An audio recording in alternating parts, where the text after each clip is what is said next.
കടുത്ത വേനൽ. നിലം പൊട്ടിപ്പൊളിഞ്ഞു. വിളകളെല്ലാം വാടിപ്പോയി.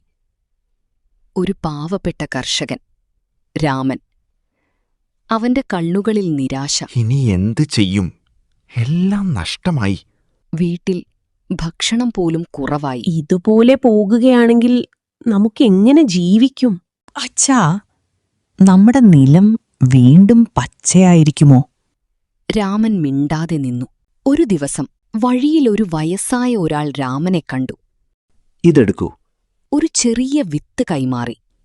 ഇത് സാധാരണ വിത്തല്ല. വിശ്വാസത്തോടെ നട്ടുവളർത്തു. രാമൻ ആലോചിച്ചു. ഇത് സത്യമായിരിക്കുമോ? പക്ഷേ അവസാന പ്രതീക്ഷയായി. അവൻ വിത്തു നട്ടു.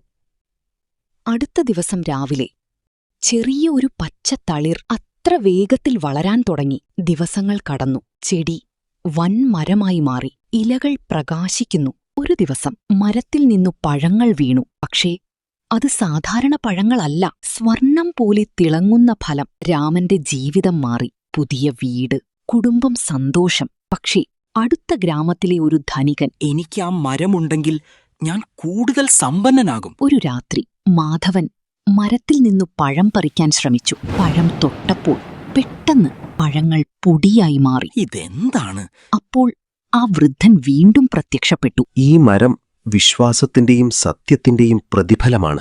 ലോഭമുള്ളവർക്കിതു പ്രവർത്തിക്കില്ല. ക്ഷമിക്കണം, ഞാൻ തെറ്റു ചെയ്തു. മാധവൻ തന്റെ തെറ്റു മനസ്സിലാക്കി. വിശ്വാസവും പരിശ്രമവും അത്ഭുതങ്ങൾ സൃഷ്ടിക്കും.